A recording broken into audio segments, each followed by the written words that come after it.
Okay, let's unpack this. We've got quite a stack of material here on modern monetary theory, MMT. Yeah, it's definitely a hot topic. It really is. And it's a pretty provocative idea, isn't it? Yeah. Challenges some really basic things we think we know about government money, especially for a country like the U.S. that, issues its own currency. Absolutely. We're talking of a fundamental rethink of government finance. Especially when you see numbers like, the U.S. debt hitting over $20 trillion, even back in 2020. And MMT comes along with this core question that kind of blows people's minds. Which is, can a government like the U.S. just create the money it needs? Exactly. Create it to spend without needing to tax first or borrow first in the way we normally think about it. Is that like a hidden superpower, or is it just... Recipe for disaster. That's the big debate, isn't it? Runaway inflation, economic chaos. Right. So that's what we're digging into today. Our mission here is to try and cut through all the noise around MMT, understand the core ideas, see where its supporters and its critics are coming from. And really zero in on the consequences, especially inflation. That seems to be the flashpoint. Definitely. And just to be clear for you listening, we're drawing only from the materials we've gathered for this deep dive. We've got academic papers, a really interesting Reddit thread where people are hashing this out, plus opinion pieces, critiques, stuff from policy perspectives, Wikipedia, Cato, National Affairs. A real mix. A good range of viewpoints. Yeah. The goal is to help you make sense of this complex and, honestly, pretty controversial economic theory. So we'll break down the main ideas of MMT, see how it stacks up against, let's say, more mainstream economic views on things like taxes, interest rates. And we have to talk about the job guarantee proposal, right? That's a big one. Oh, absolutely. Then we'll dive deep into that inflation debate. We'll look at MMT's take, but also those pretty stark historical examples the critics bring up. Yeah, they're sobering. And finally, we'll look at the wider criticisms, the real-world worries people have. It's a lot to cover. Okay, let's jump in, because this is where it gets really interesting. MMT kicks things off by basically throwing out that comparison we always make, that the government's finances are like a household budget. That's the absolute starting point. You see it across the sources, policy perspectives, Wikipedia, Cato. MMT insists that a government that issues its own fiat currency, like the U.S. dollar, well, it plays by completely different rules than you or me or a business. Different rules how? We all use dollars. But that's the key distinction. We are users of the currency. The government is the issuer of the currency. Issuer versus user. Okay, so what does being the issuer actually let the government do, according to MMT? Fundamentally, it means the government doesn't have to wait to get money before it spends. It doesn't need tax revenue sitting in an account or need to borrow money first. It can essentially create the money it needs to pay for things. Create it? How? Like literally printing presses? Well, not usually physical printing anymore, though that's the image people have. Operationally, it's digital. The sources describe it as, basically typing numbers into a computer. Typing money into existence. Sort of. When the government spends, say, pays a contractor or sends out Social Security checks, the Treasury tells the Federal Reserve, the central bank, to make the payment. The Fed makes an entry. It credits the reserve account of the commercial bank where the recipient has their account. Okay. And then that commercial bank credits the recipient's checking account. Boom! New money entered the economy. So there's no pot of gold, no big vault of tax dollars the Treasury needs before it writes a check. It's just an accounting entry that makes the money appear. That's the operational description from the MMT perspective. The spending itself is the act of money creation. This is what they call vertical money, money flowing down from the government issuer into the private sector. Vertical money. Okay, and taxes. If spending creates money, what happens when we pay taxes? Does it go into that non-existent pot? Nope. According to MMT, taxes work in reverse. When you pay your taxes, your bank account gets debited, right? Fortunately. And crucially, your bank's reserve account at the Fed also gets debited. That money, those reserves, are effectively removed from the banking system. They don't fund future spending. MMT says they are essentially deleted, destroyed, untyped, if you will. Deleted, wow. Okay, this leads straight into the next big and maybe the most counterintuitive idea in MMT. If the government can just create money to spend, why bother with taxes at all? We're always told taxes pay for roads, schools, the military. This is absolutely central, and it's where MMT really diverges from the mainstream. They argue taxes are not primarily about raising revenue to fund spending. You see this point hammered home in policy perspectives, Wikipedia, the Reddit discussions. Not for funding, then. What are they for? Their number one job in the MMT view, is to create demand for the government's currency. Demand. Think about it. Why do you need US dollars? Sure, to buy stuff. Huh. But fundamentally, a big reason is you have obligations, especially taxes, that can only be paid in US dollars. The government imposes this liability. Okay, I have to pay my taxes in dollars. Right. And because you have to get those dollars to meet that obligation, you are willing to work, to sell goods, to sell services, to do things to earn those dollars. That required payment creates the basic need, the demand, for the currency, which gives it value. So the government demanding taxes in its own currency is what forces us to use it and value it. Without taxes, the dollar might be worthless. That's the MMT argument, yeah. Wikipedia mentions that MMT proponents argue without taxes or some similar obligation, why would anyone accept these pieces of paper or digital entries from the government in exchange for real stuff? Taxation anchors the whole system. Okay, so taxes create demand. What else? Are there secondary reasons? Yes, and these look a bit more familiar. MMT agrees taxes can be used to control inflation by taking spending power out of the economy. They can be used to redistribute wealth and reduce inequality. And they can be used to discourage certain activities like carbon taxes or cigarette taxes. But the key MMT insight is that funding government spending is not the primary purpose. Mind blown. Okay, let's shift gears slightly. What about government bonds? The national debt, we hear constantly about the government needing to borrow, selling treasury bonds to cover deficits. How does that fit into this picture where the government can just create money? Another big point of difference? MMT argues that for a sovereign currency issuer like the U.S., issuing bonds is not a borrowing operation in the way we normally think of it. It's not primarily about funding the government. Not borrowing. Okay, I feel like I'm repeating myself, but then what is it for? They see bond sales mainly as a tool for monetary policy. Specifically, it's about managing interest rates. Managing interest rates. How does selling bonds do that? Let's break that down. Okay, remember how we said government spending creates money by crediting bank reserve accounts? Yeah, vertical money flowing down. Right. Now, if the government spends more than it taxes back, runs a deficit, it leaves net new reserves in the banking system. Lots of reserves sloshing around. Okay, so banks have plenty of cash on hand. Exactly. And if banks have lots of excess reserves, they don't need to borrow from each other as much in the overnight lending market. The price of borrowing reserves, the short-term interest rate starts to fall.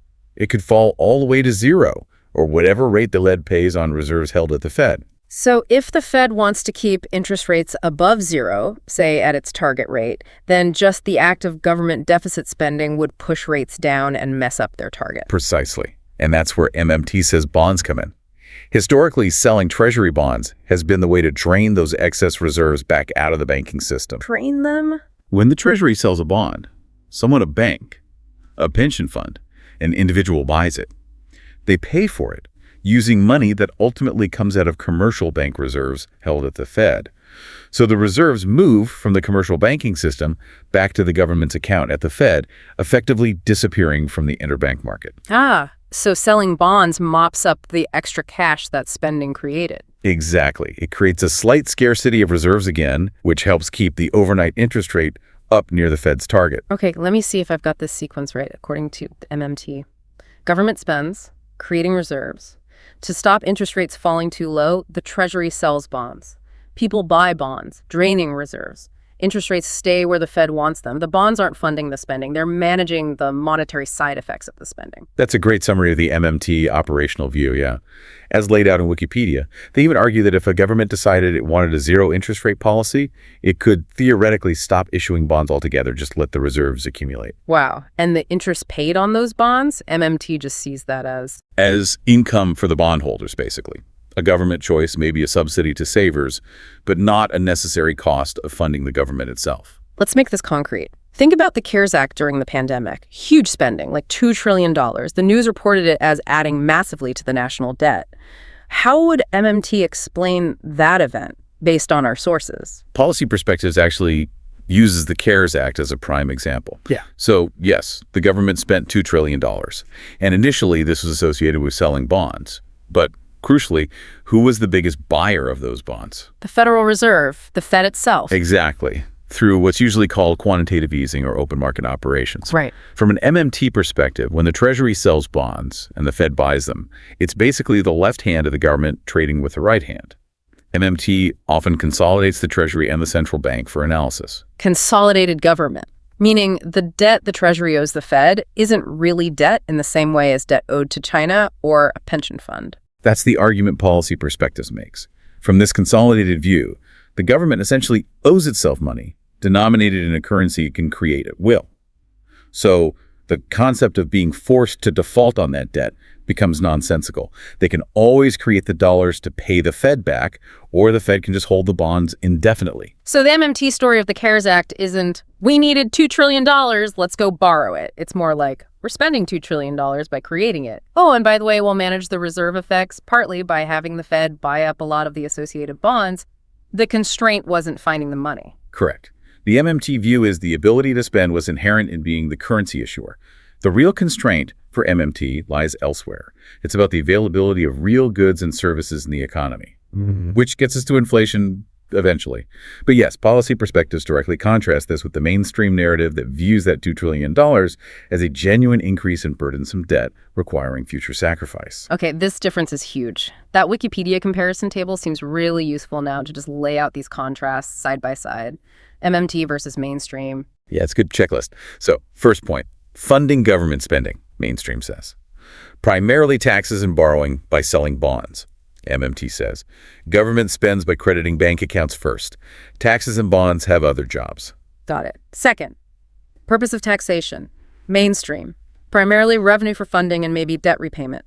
MMT primarily driving currency demand, secondarily controlling inflation or inequality. Third, achieving full employment, mainstream, relies mainly on monetary policy, the central bank tweaking interest rates. But there's that potential conflict with controlling inflation. Right, the dual mandate dilemma. MMT says the primary tool should be fiscal policy government spending directly, especially through a job guarantee program, to ensure everyone who wants a job can have one. Which leads to number 4, inflation control, mainstream. Primary responsibility lies with the central bank and interest rates. MMT primary responsibility lies with fiscal policy. If inflation picks up, MMT says Congress should raise taxes broadly to cool down demand. And they also see the job guarantee as helping to stabilize prices, acting as a sort of buffer.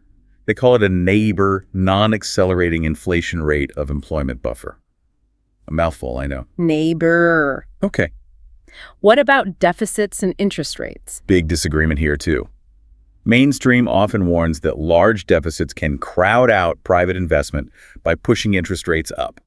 MMT argues deficits actually push short-term interest rates down by adding reserves, potentially crowding an investment. Although, as Policy Perspectives notes, that crowding out fear seems less prominent now, with rates staying low despite huge debts. That's true. The evidence of the last decade or so has certainly complicated the simple crowding out story for many mainstream economists, too.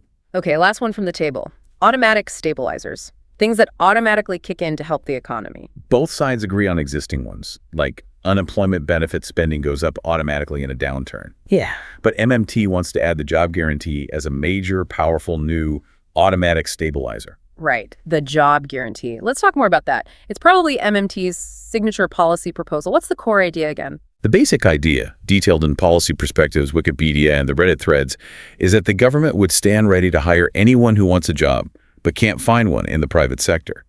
They'd offer a job at a fixed minimum wage, usually proposed as a living wage, plus benefits. A guaranteed job from Uncle Sam for anyone who walks in the door. Essentially, yes.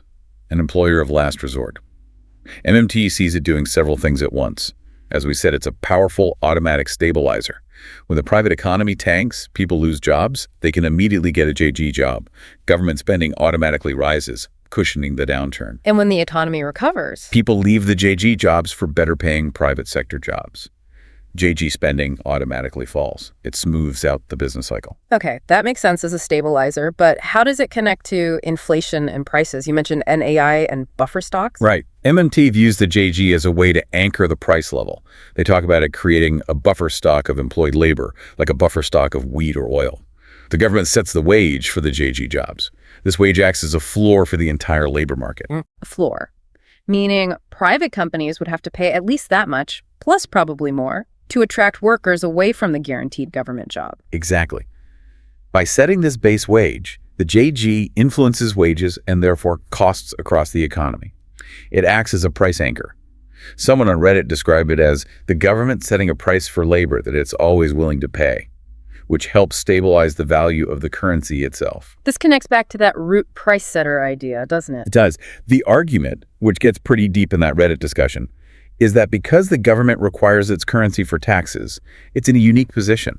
People must get the currency. They get it by selling things to the government or to others who got it from the government. By setting the price it's willing to pay for something universally available, like basic labor through the J.G. Valia, the government sets a benchmark price that ripples through the whole system. So this is MMT's alternative to the mainstream idea of NARUU, the non-accelerating inflation rate of unemployment. Very much so. MMT proponents are highly critical of NIRU. They see it, as policy perspectives and Reddit users point out, as basically saying we need a certain amount of unemployment to keep wages and inflation in check. Which sounds kind of harsh. MMT argues it is harsh and unnecessary. They say NIRU is a theoretical concept, you can't actually pin it down, and it's used to justify policies that deliberately create unemployment and hardship. The job guarantee, they argue, achieves both full employment and price stability by anchoring the price of labor in a much more humane way. Okay. But this leads us directly into the fiercest debate around MMT, the I word, inflation. MMT says it's the only real limit on spending, but critics are screaming that MMT guarantees massive inflation, maybe even hyperinflation. This is absolutely the core battleground, covered extensively everywhere. Policy perspectives, Wikipedia, Cato, National Affairs. MM teachers do acknowledge inflation as the constraint. They aren't saying print infinite money with no consequences, but they're very specific about when inflation happens. And when is that, according to them? Only when total spending in the economy, government plus private spending, pushes up against the real productive capacity of the economy. When you run out of available workers, factories, raw materials, when you're at full employment and full capacity utilization. So if the economy has slack, unemployed people, idle factories, then government spending just puts those resources to work. More money, yes, but also more stuff being produced. That's the core MMT argument. Spending into slack activates idle resources. Inflation happens, they say, only when you try to spend beyond that full capacity point. Then you get the classic too much money chasing too few goods scenario. The Reddit thread talks about identifying these output gaps or lack of slack as the key signal. Okay, makes sense conceptually. But what if inflation does take off because maybe the government misjudges capacity or spending just gets too hot? What's the MMT plan then? Their main tool, again, is fiscal policy, specifically raising taxes. And importantly, as mentioned in Policy Perspectives, Wikipedia, and Cato, they generally advocate for raising taxes broadly, not just on the rich. Broad tax hikes. What? The reasoning, cited by Cato referencing MMT economist Randall Wray, is that average households tend to spend a larger portion of any extra income they get. They have a higher marginal propensity to consume. So taxing them more directly reduces overall spending demand in the economy, which is what you need to do to cool inflation, according to MMT. Okay. This is where the critics just fundamentally disagree, right? The whole idea that you can just create money, credit accounts, and it won't cause inflation unless you hit some theoretical full capacity point. Exactly. That's the heart of the skepticism. The free lunch critique you see mentioned stems from this. Mainstream economists, and especially critics, cited by Cato, see a much more direct link. Print more money relative to the amount of goods and services available, and the value of each dollar goes down. That's inflation, period. They don't buy the slack argument as a perfect safety valve. They tend to be much more worried about the inherent inflationary potential of creating money to finance deficits, regardless of precise capacity measurements. You see that reflected in Jerome Powell's very blunt quote, "The idea that deficits don't matter for countries that can borrow in their own currency is just wrong." That captures a lot of the mainstream pushback. And the critics don't just rely on theory, they point to history. That National Affairs piece lays out some really scary examples of what happened when governments seemed to follow this path. Yes, those historical case studies are central to the critique. They're presented as real-world evidence that financing government spending through money creation, especially on a large scale, is incredibly dangerous and often leads to hyperinflation. National Affairs details several. Let's walk through a few, starting after World War I. Right, Austria and Hungary.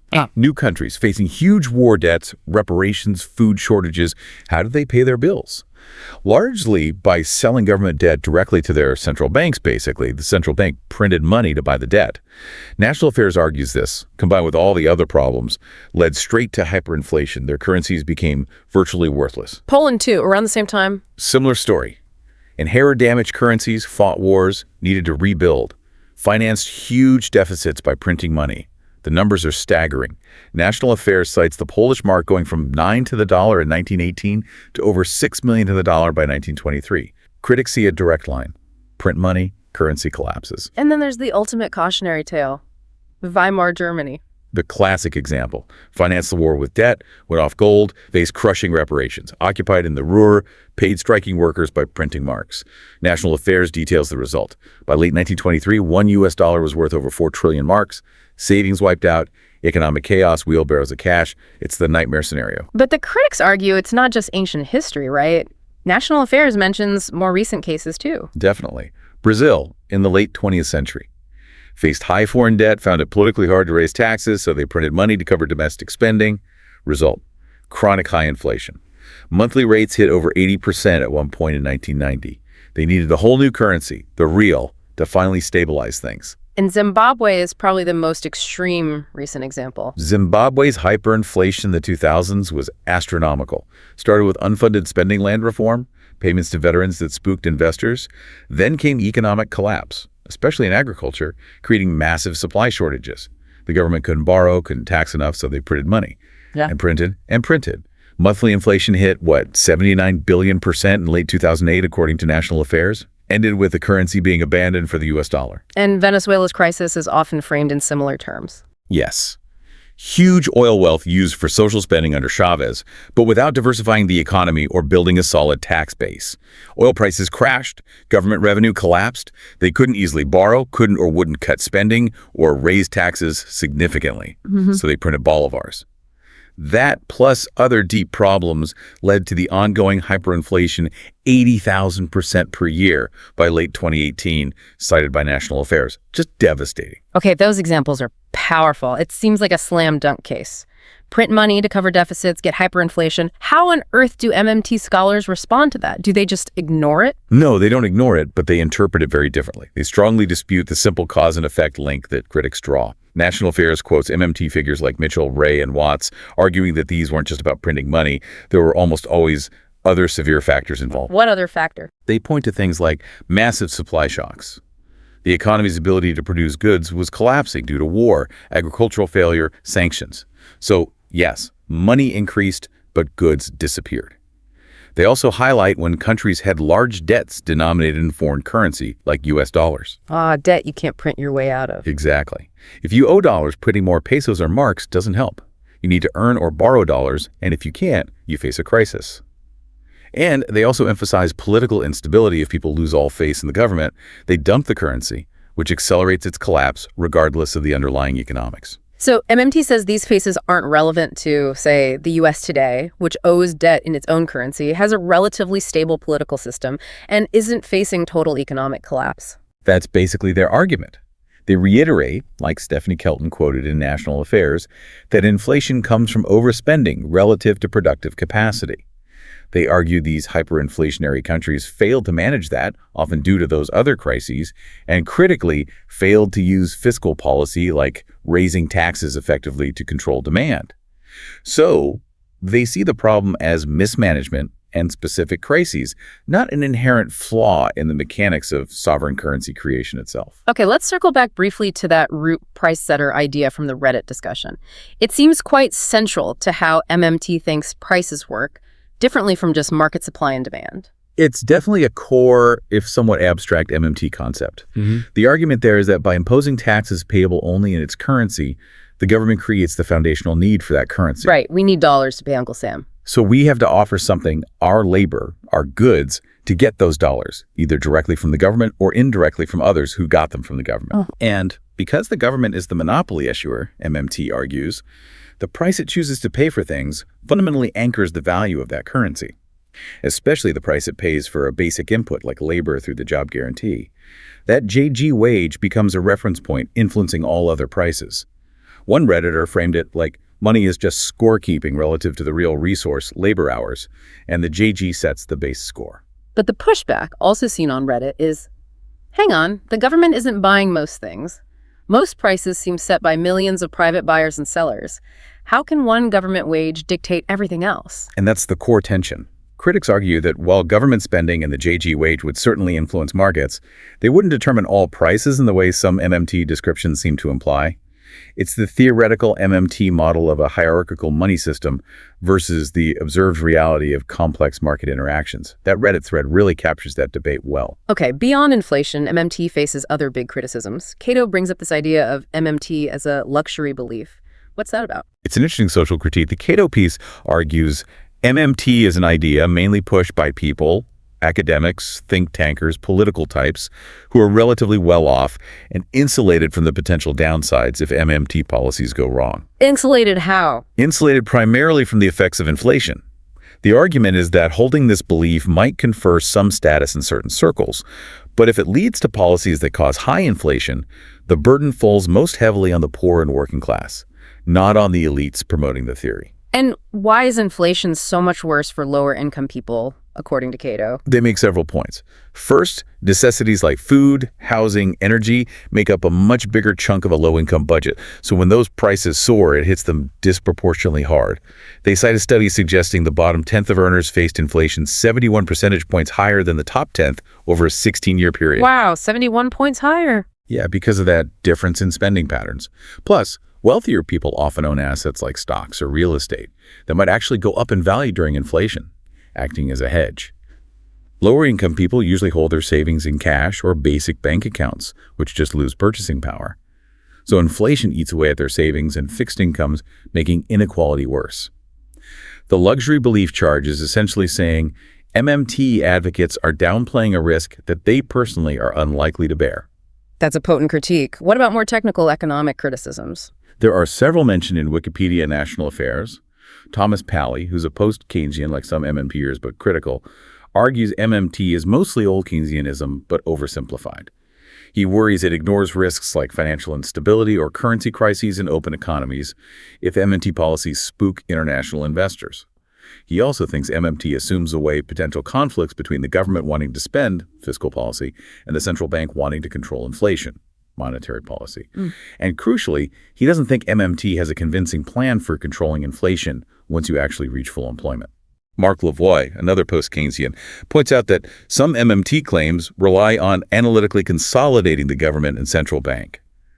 While that works mathematically on paper, he argues it obscures the real-world institutional separation and potential disagreements between, say, Congress and the Fed. And the accounting identity MMT uses that the government deficit equals the private sector surplus. Robert Murphy, from the Austrian school, notes that while the identity itself is true, it's just accounting, it doesn't prove causation. It doesn't automatically mean government deficits are good for the private sector or that crowding out can't happen. You can tell different stories consistent with the same identity. There's also that debate about whether countries can just keep adding debt forever, even in their own currency. Right. National Affairs touches on this. MMT seems to imply there's no real upper limit. But other research, like from Blanchard or Reinhardt and Rogoff, suggests that while countries can sometimes grow faster than their interest payments, their less than G idea, there probably is a point where very high debt levels start to drag down economic growth, making it harder and harder to sustain. This contradicts the MMT view that the debt level itself isn't a primary concern. And we also touched on the fact that banks create money too, not just the government. Yes, that came up in the Reddit discussion, and Wikipedia references the Bank of England on this. MMT focuses on vertical government money, but commercial banks create horizontal money when they make loans. They literally credit a borrower's account, creating a new deposit. So money creation is more complicated than just the government printing press or keyboard. It is. That horizontal money creation is linked to private debt creation, the loan, and usually finances some kind of private economic activity. Some argue that this type of money creation isn't necessarily inflationary if it's matched by new value being created in the economy. It adds another layer to the whole money supply and inflation picture. Given all this complexity, it seems really important to stress. Just being okay with government deficits sometimes doesn't make you an MMTer. Absolutely crucial point, highlighted by National Affairs.